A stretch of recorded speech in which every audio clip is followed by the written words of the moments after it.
안녕하세요. 성경 몰입 학교입니다. 에베소서 3장 1절 합니다. 우리는 이제 1장과 2장을 통해서 태초에 교회가 어떻게 준비됐고 그것이 어떻게 하늘에서 완료되어 있는지, 그리고 그 완료되어 있는 내용들이 땅으로 내려오는 것이 어떤 거였는지를 살펴보았습니다. 결국은 교회의 회원이 되어온 것까지 보게 되었습니다. 1장에서는 아버지라고 하는 거와 아들, 성령, 이 삼위일체를 통해서 그 하나님의 구원의 계획이 설명이 됐고, 그것이 어떻게 완료된 이야기였는지를 설명했습니다. 그리고 그 완료된 이야기에 이제 2장에서는 추가적으로 어떻게 구원받은 사람들이 교회의 회원이 되었는지, 교회의 에클레시아가 되는지를, 누가 에클레시아냐를 이야기했는데 그 에클레시아를 이제 소개를 합니다. 그래서 은혜로 되어졌다. 은혜로, 은혜가 너희가 믿음으로 되어진 거라는 사실을 2장 전체에서 설명을 했습니다. 오늘은 이제 3장을 통해서 사도 바울이 함께 공유한 복음, 에클레시아의 복음이 어떤 건지에 대해서 설명하기 시작합니다. 1절이 그런 내용을 담고 있습니다. 이러한 이유로 바울은 너희 이방인들을 위한 예수 그리스도의 포로이다. 자, 이러한 이유로 바울은 너희 이방인을 위한 포로다. 그렇게 이야기합니다. 자, 우리가 유대인과 이방인을 잘 알아야 바울 소신을 이해한다 그랬어요. 유대인이라는 것은 본래의 선택된 사람들, 구원의 계획을 시작하는 사람들, 구원의 밑바탕이 되는 내용을 담는 사람들을 가리켜서 유대인이라 그렇게 말을 할 수 있습니다. 또 다른 측면에서 이방인 그러면은 그 본토의 그 사람들, 유대인이라고 하는 사람들, 또 유대인으로서 하늘로부터 받아온 것들이 있어요. 성전에 관한 이야기, 제사법, 율법 이런 것들이 있는 사람을 가리켜서 유대인이라고 이야기하는데, 유대인들이 이방인이 되는 것은 결국 이것에 죄를 당하는 거죠. 그래서 두 모습이죠. 율법과 제사 제도를 유대인들이 가지고 있었다면 이방인들은 율법도 없고 제사 제도도 없는 사람들이었죠. 근데 성경은 율법의 사람들이 이방인이 되는 것을 구원의 완성이라 그래요. 그러니까 이런 가정이 있었죠. 구약에서는 유대인이 되려면 할례를 받아야 한다. 이방인들이 문을 열어놨었어요. 그래서 할례를 받음으로 이방인들이 유대인이 되는 제도가 있었듯이, 마찬가지로 3장에서도 에클레시아가 이방인들이 되려면 뭐가 필요하다? 할례까지는 안 나오더라도 복음을 믿어야 된다. 그렇게 등장을 하는 거예요. 그러니까 이런 차이점들이 뭔지를 우리가 알아야 절차상에, 차서상에 왜 바뀌어야 되는지를 알게 되는 거죠. 그래서 유대인 그러면은 옛것, 이방인 그러면 그냥 새 것이에요. 그러니까 에클레시아는 결국 유대인이라고 하면 안 맞아요. 그러나 에클레시아를 가리켜서 새 것, 그러니까 이방인 그러면 맞는 거죠. 그러니까 그렇게 이해를 하셔야 되지, 한쪽이 좋고 한쪽이 나쁘다 그렇게 읽으면 안 된다는 거죠. 성경은 유대인에게 먼저 줬기 때문에 유대인 외의 사람들이 이방인이다, 뭐 지역적으로나 법적으로 생각하는 건 좋은 부분이지만 그냥 거기에 너무 치우쳐도 안 된다는 거예요. 왜? 세대주의자가 되기 때문에. 그래서 유대인이라는 단어 속에는 이방인도 들어있다라는 걸 사실을 알고 계셔야 돼요. 왜? 그게 구약이 가지고 있는 한 부분의 속성이 되기 때문에 그래요. 그래서 여러분들이 왜 할례를 열어놨는지를 아셔야 돼요. 그래서 포로 잡혀온 자들이나 돈을 주고 사온 자들이 유대인이 되려고 할 때에 할례를 받으면 되거든요. 그런 경우를 여러분들이 잘 이해를 하시게 되면은 그런 제도가 왜 그 당시에 필요했는지, 그것이 바로 이방인들이 예수 그리스도를 믿는 경우가 바로 교회가 되는, 에클레시아가 되는 일이다, 그렇게 이야기합니다. 그래서 이걸 가리켜 사도 바울은 자기가 포로가 됐다 그래요. 예수 그리스도의 포로가 됐다, 이방인을 위한. 그러면은 사도라는 게 이제 뭔지 알게 되는 거죠. 사도라는 것은 육적으로는 뭘 가지고 있어요? 유대인이에요. 그게 포로가 되는 거죠, 몸이. 그리고 말로, 육안에 있는 그 진리의 말이 선포되는 가정인 사도들이 하는 일이거든요. 그 사도들이 하는 일을 가리켜서 포로라 그렇게 표현했다로 읽으셔도 됩니다. 그러니까 우리가 에베소서나 이제 사도행전 1장에서 보면 첫 번째 여행, 두 번째 여행, 세 번째 여행이 기록이 되고 있듯이 그 1차, 2차, 3차 전도 여행이 바로 예수 그리스도의 포로가 된 그런 모습이었다라고 읽으시면 되겠죠. 그러면 이제 에베소서 3장 1절에서 표현하고 있는 이 포로라는 게 지형적으로 감옥에 갇힌 걸 포로라고 이해해도 되고, 또 하나의 포로는 뭐다? 육체 안에 갇혀 있는 자기를 이렇게 표현했구나. 이게 현재 에클레시아의 모습이죠. 그러니까 여러분들이 현재의 에클레시아를 이해하고 싶다, 그러면은 이 3장을 가지고 묵상을 하시면 됩니다. 지금 나의 에클레시아의 모습이 어떤가? 바로 너희 이방인을 위한 예수 그리스도의 포로다, 이 말은 한쪽에는 몸이 남아 있어야 되고 한쪽에 몸을 떠나기를 원하는, 그래서 사도 바울의 빌립보서의 모습을 볼 수 있어요. 그래서 여러분들이 이 표현을 좀 자세히 읽고 싶다면은 빌립보서의 좀 내용을 빌려오는 것도 괜찮습니다. 그래서 잠시 멈추시고 빌립보서를 1장부터 4장까지 잘 읽어보시면은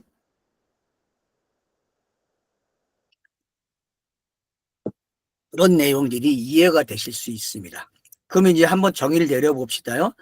예수 그리스도의 안에서 포로가 됐다, 이 말은 어떤 말이라고요? 에클레시아의 현재의 모습이다. 그리고 현재의 사도 바울이 자기가 어떤 사도인지를 가르쳐주고 있다. 바로 베드로를 가리켜서 유대인의 사도라고, 자기를 가리켜서는 이방인의 사도라고 하는 명칭이 생기듯이 그런 말을 이렇게 표현했다라고 들으시면 됩니다. 그래서 에클레시아가 된다는 것은, 이 땅에서 에클레시아가 된다는 것은 뭘 이야기합니까? 예수 그리스도의 포로가 되는 거구나. 사도들을 이렇게 표현하는구나라고 들으시면 되니까, 복음을 외치는 자들, 메시지를 선포하고 있는 메신저들을 성경은 이렇게도 표현한다라고도 이해하셔도 되죠. 오늘날에. 그래서 누구든지 에클레시아라면은, 복음이 있는 사람들이라면은 포로다 그렇게 말을 한다로 이해를 하시는 것이 3장 전체를 이해하는 데 도움이 됩니다. 결국은 1장과 2장이 사도 바울의 포지션을 만들었는데, 그게 뭐다? 사도다. 사도인데 어떤 사도냐? 이방인의 사도다. 그런데 그 이방인의 사도의 모습이 뭐다? 포로다. 그러니까 복음을 전하는 사람들을 뭐라 그런다? 포로다. 메신저를 포로다, 이렇게 말을 하고 있습니다. 이렇게 이해를 해 주시면은 이제 2절로 넘어가기가 쉬워요. 만일 너희가 너희를 위하여 내게 주신 하나님의 은혜의 경륜을 들었다면 그것은 계시를 따라서 내게 비밀로 알려진 것으로 간략하게 전에 기록된 것과 같다.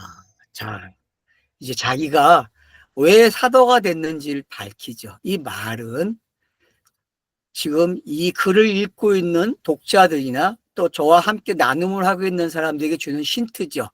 너가 에클레시아지? 너네를 에클레시아 되기 위해서 내가 포로가 되었는데 내가 어떤 내용을 가졌기 때문에 포도야, 그렇게 이야기하는 거죠. 그 내용이 이제 2절과 3절에서 나오는 거죠. 너희를 위하여 내게 주신 것이라 그래요. 하나님의 은혜의 경륜 그러거든요. 하나님의 은혜의 경륜이 바로 사도 바울을 뭐가 되게 했다? 사도가 되게 했다. 이방인들에게. 포로로 되어가면 그 과정을 겪으면서 이런 일들이 일어나게 된 거죠. 그래서 계시를 따라서라는 말이 있어요. 이 계시를 따라서는 여러분들이 1장의 내용을 충분히 이해하면 되는 내용이죠. 계시가 어떻게 들어왔는지, 아버지와 아들과 성령으로 되어졌죠. 그 계시를 따라서 되어진 일들이죠. 그게 완료가 되니까 이 땅에 남는 게 뭐가 있어요? 사도다라는 것이 남게 되죠. 사도는 뭘 가지고 있어야 됩니까? 간략하게 기록한 내용이 있어야 돼요. 간략하게 기록한. 그래서 과거의 초대교회는 사도를 하고 인정할 때에 크게 세 가지를 봤어요. 사도행전 1장 제가 뭐 강의할 때도 말씀드렸듯이 그 세 가지가 뭐죠? 예수께 직접 부르심을 받았다. 일세에게. 그리고 예수의 사역을 목격했다. 공생애를. 그리고 세 번째로 보면은 기록을 남겼다라는 표시가 오늘 있죠. 그죠? 기록을 남겼다. 그러니까 메시지를 가지고 있는 사람이죠. 결국은 어떤 문서를 가지고 있는 사람. 복음을 사도라는 목을 흔적을 가지고 있는 사람들이죠. 그러니까 그런 메시지가 뭐냐라고 이야기했을 때 성경을 읽어온 사람들에게는 사도 바울이 남긴 서신서가 그거겠죠. 로마서, 고린도 전후서, 갈라디아서가 지금 뭐예요? 먼저 남겨놓은 기록이겠죠. 그렇게 읽으세요. 쉽게. 그렇게 이해를 하시는 게 편합니다. 아니면 사도행전을 걸쳐서 에베소서가 기록되는 시간을 확인하시면 되겠죠. 그러면 그 이전에 기록된 서신서들이 나올 거예요. 그렇게 접근을 해도 돼요. 그러나 가장 좋은 것은 사도 바울이 에베소서 1장을 가지고 이야기했다라고도 이야기할 수 있어요. 왜냐?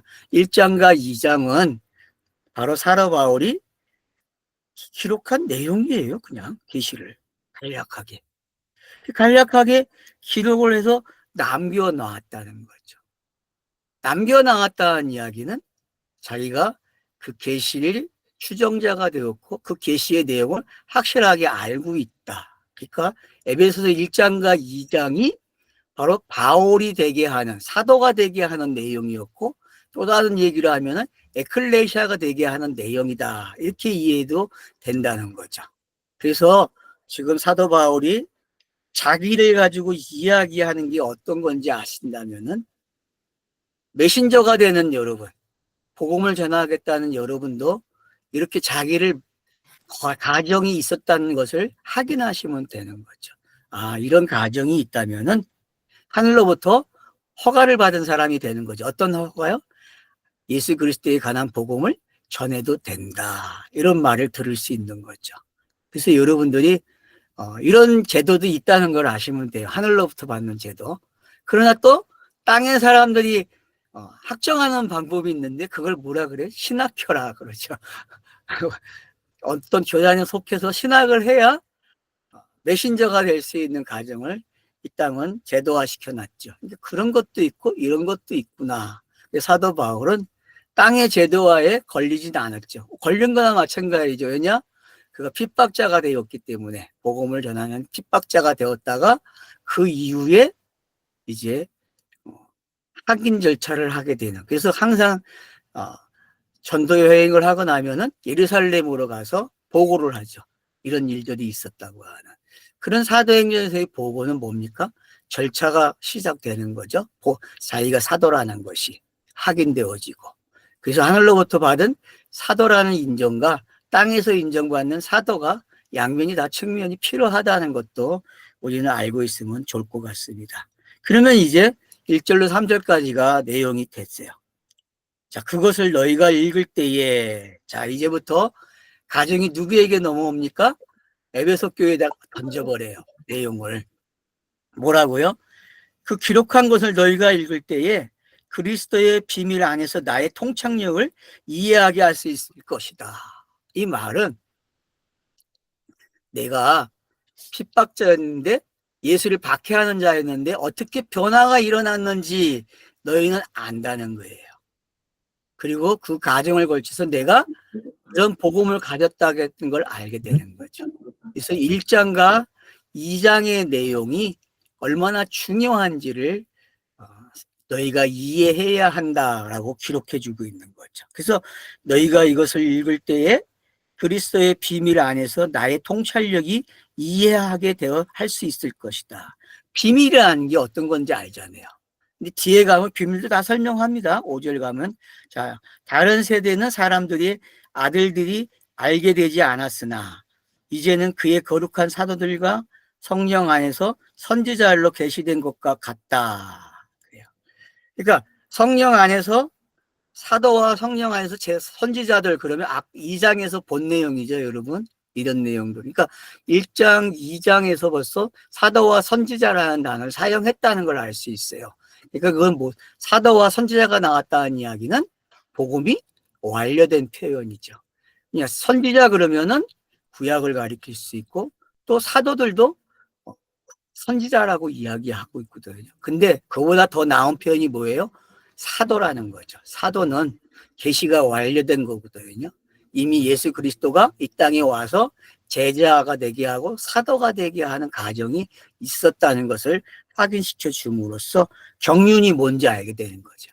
그래서 구약의 시대, 예수의 공생의 시대를 가리켜서 뭐라 그래요? 감추어진 비밀이다. 근데 그 비밀이 사도가 되는 순간 다 깨져버린 거죠. 다 확인되어졌어요. 공개되어졌죠.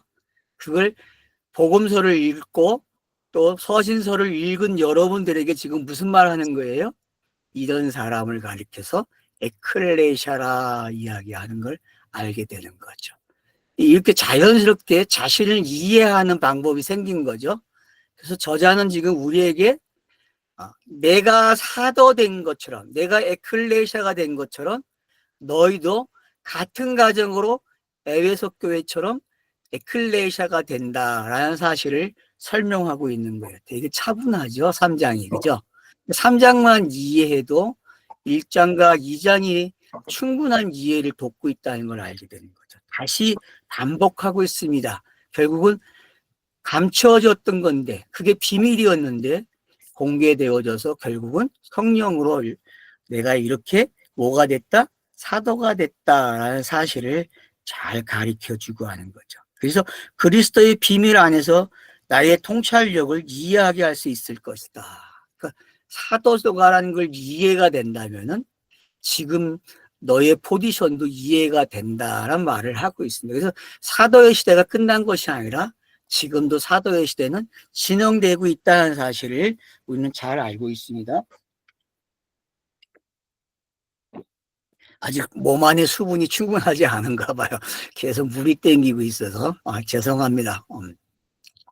5분에 한 번은 먹어야 되겠네요. 자, 이제 그러면은 이제 보세요. 5절로 넘어오면 그 다른 세대로 시작하거든요. 그러니까 이전 세대가 무엇인지 알겠죠. 이전 세대. 그리고 다른 세대 그래요. 다른 세대는 사람들이 아들들을 알게 되지 않았으나 이제는 그의 거룩한 사도들과 성령 안에서 선지자로 계시된 것과 같다. 그래서 어떤 시간이 됐기 때문에 어떻게 공이 넘어가고 있는지 사람들의 아들들에게 알게 하지 않았던 내용인데 알게 되었다라는 사실을 통해서 여러분들이나 저가 어떻게 이런 것들이 이해가 되는지 알면 좋을 것 같아요. 특별히 여러분 출애굽기에 열재앙을 일으키는 이유를 한번 찾아보세요. 열재앙을 일으키는 이유를 여러분들이 아시게 되면은 지금 이 본문을 연결시키기가 되게 편하실 거예요. 거기서 이해를 하고 오시게 되면은. 이해가 좀 어려운 분들은 왜냐하면 구약에서도 이런 이유가 있었거든요. 열재앙을 일으키는 이유가 뭡니까? 내가 이스라엘의 하나님됨을 만국으로 알게 해주겠다라는 거거든요. 그런 것들이 뭔지, 십자가가 뭔지를 오늘날 이 사도행전의 시대로 해석을 하게 되면 그렇게 되는 거죠. 다른 시대 사람들은 알지 못하는 시절이 있었지만은 그러나 이제는 그의 거룩한 사도들과 성령 안에서 선지자로 계시된 것과 같다 그래요. 그러니까 이 말은 뭐예요? 선지자들이 외침, 선지자들의 복음이 계시라는 걸 바뀌고 있죠. 계시가 여러분 두 종류가 있다. 사도행전에 이렇게 이해하셔야 돼요.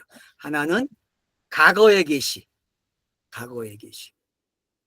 그 과거의 계시를 깨달은 사람, 에클레시아가 된 사람이 말하는 계시가 있고요. 이 계시는 완료된 계시죠. 그래서 계시의 내용을 여러분 좀 양분하는 것도 필요해요. 아, 전에 있는 거와 지금 있는 메시지가 다른 거.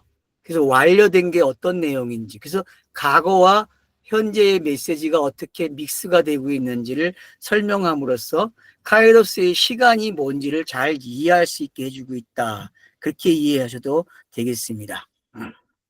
그래서 5절, 6절을 넘어오면 이렇게 이야기하죠. 이방인들은 예수 그리스도 안에서 복음을 통하여 함께 상속자와 함께 지체자와 그분의 약속을 함께 나눈 자가 되었다. 그렇죠. 이렇게 사도들이 선지자들과 같이 복음을 전한 그 계시가 주어지기 시작하면은 5절에서 어떤 일이 일어난다고요? 이방인들인 예수 그리스도 안에서 복음을 통하여 함께 뭐가 됐다? 상속자가 되고 지체가 됐다. 그리고 약속을 가진 자가 됐다. 이 세 가지를 여러분이 기억하시면 됩니다. 서신서를 읽으면서 자기가 에클레시아인지 확인하는 방법이 있는데 뭐라고요? 세 가지가 자, 뭐요?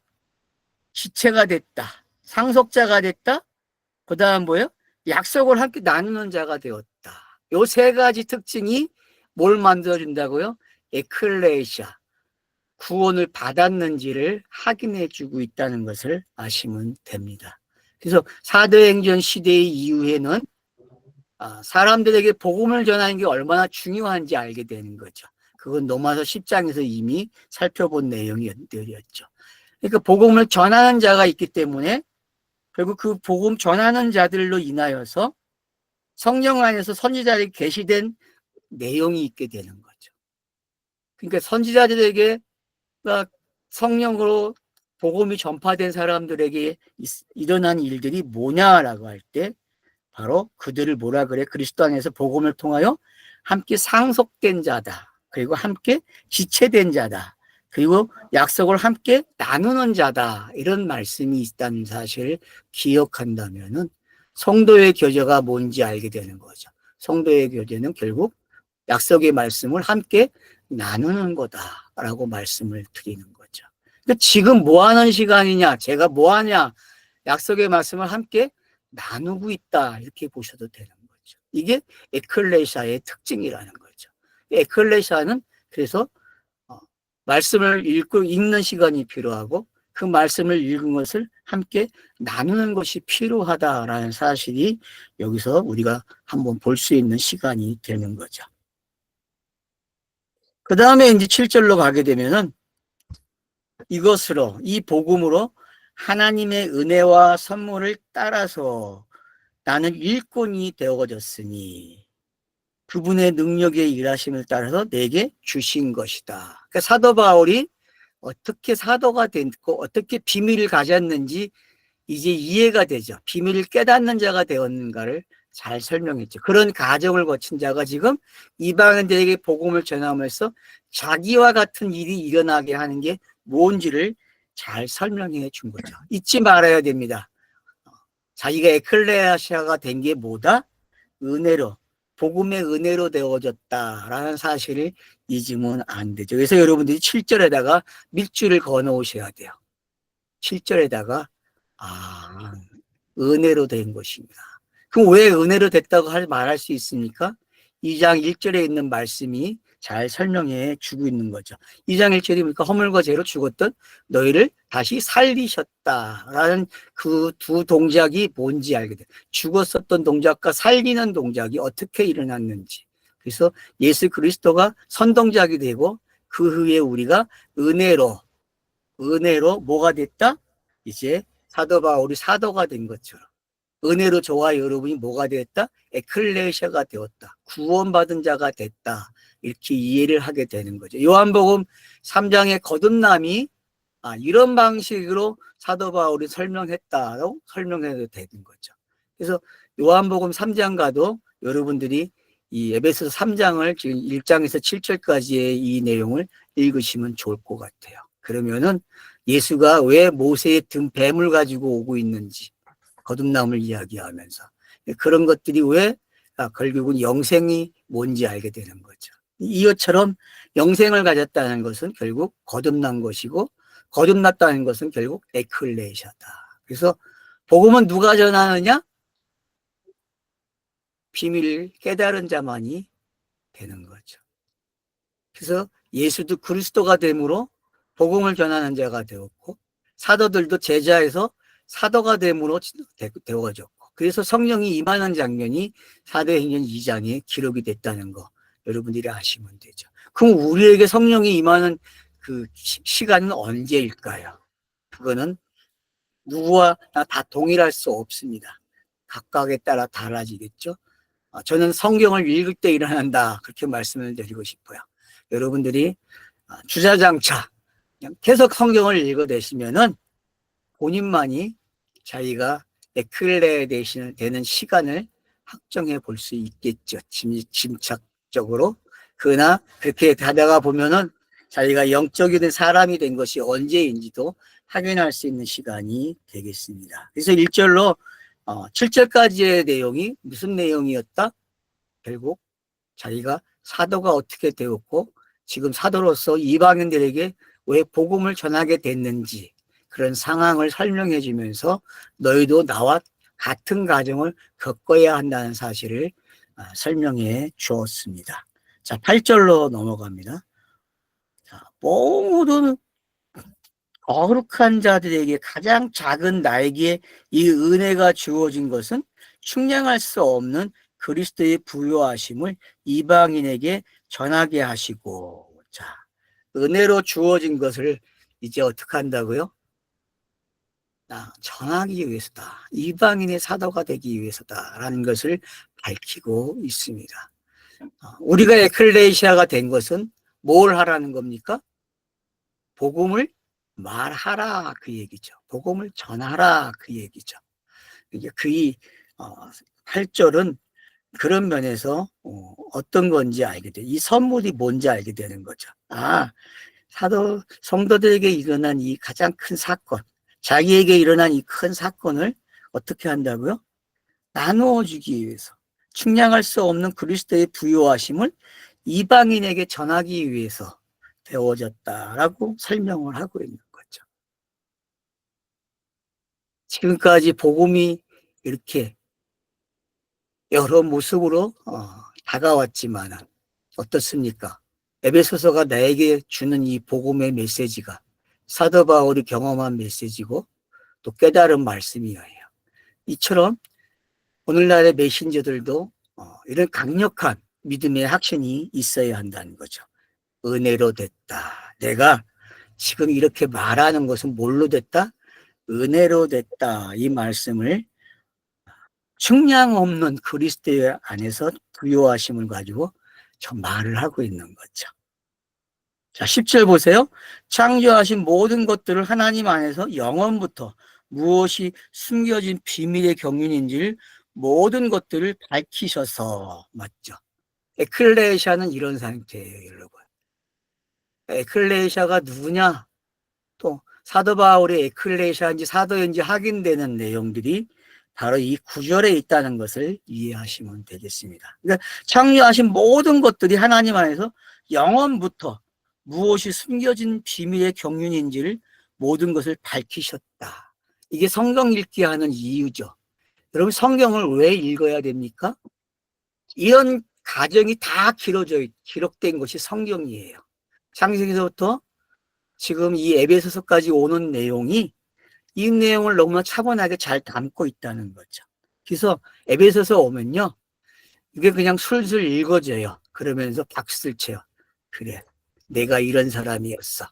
내가 이런 사람이었어라고 이야기할 수 있게 되는 거죠. 이게 여러분 최고의 간증이 아닙니까? 이 모습이. 그래서 최고의 간증은 성경 읽기를 속에서 일어납니다. 그래서 여러분 성경을 많이 읽으십시오. 성경을 많이 읽는다는 게 뭐냐라고 말씀을 드린다면 그것은 결국은 바로 이런 가정이 일어나는 것을 만들어내는 거예요. 의도적으로 하는 것도 아니고 무슨 짜여진 각본 속에 하는 것도 아닙니다. 성경 읽기는 누가 시켜서 하는 것도 아니고 내가 누구인지 확인하기 위해서 읽는 거거든요. 내가 어떤 사람으로 시작해서 어떤 사람이 되었는지를 성경은 가르쳐주고 있습니다.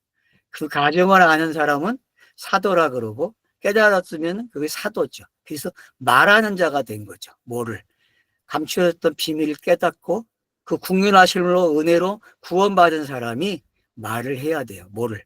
복음을 말을 하는 거죠. 그래서 선지자와 사도의 말을 양쪽 말을 다 하는 게 땅의 사람들이 살고 있는 모습이고 그게 결과죠. 그래서 우리는 그 이야기 속에 살고 있는 사람들이죠.